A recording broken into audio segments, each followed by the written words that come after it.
ഇത്രയും ദിവസം കൊണ്ട് നടക്കാത്തത് അവസാന നിമിഷം എങ്ങനെ നടക്കുന്ന? പോലീസ് ഇവിടെ വന്ന് എന്നെ അറസ്റ്റ് ചെയ്തോണ്ട് പോയാൽ എന്റെ ജോലി വരെ പോവും. എനിക്കെല്ലാം നഷ്ടാവും. ഇല്ല മോളെ, അങ്ങനൊന്നും സംഭവിക്കാൻ ഏട്ടൻ അനുവദിക്കില്ല. നിനക്ക് എന്നെ വിശ്വാസമില്ലേ? സത്യം പറയാലോ, എനിക്കിപ്പോ ആരെയും വിശ്വാസമില്ല. നിങ്ങൾ എല്ലാവരും കൂടി മനഃപൂർവ്വം എന്നെ ശിക്ഷിക്കുകയാണെന്നാ എന്റെ പേടി.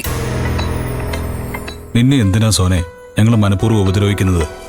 നിങ്ങളുടെ എല്ലാം വാക്ക് ധിക്കരിച്ച് ഞാൻ ശ്യാമേണ്ണെ സ്വീകരിച്ചതിന്, ഞങ്ങൾ ഒരുമിച്ച് ജീവിക്കാതിരിക്കാൻ മനഃപൂർവ്വം നിങ്ങൾ ഇങ്ങനെയൊക്കെ ചെയ്യാന്ന് എനിക്ക് തോന്നുന്നേ. ഇങ്ങനെയൊന്നും പറയരുത് സോന. നിനക്ക് ദോഷം വരുന്നത് ഞങ്ങൾ ആരും ചെയ്യില്ല.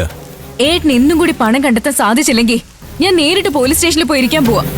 അതാകുമ്പോ ഇവിടെ വന്ന് അറസ്റ്റ് ചെയ്തുകൊണ്ട് പോകുന്ന നാണക്കേടെങ്കിലും ഒഴിവാക്കാൻ പറ്റുമല്ലോ. നീ വിഷമിക്കാതെ. എന്റെ മാനസികാവസ്ഥ എനിക്ക് മനസ്സിലാവും. ഏട്ടനെ എങ്ങനെയെങ്കിലും ആ പണം എത്തിക്കും. നീ ഇന്നുകൂടി എന്നെ ഒന്ന് വിശ്വസിക്കും.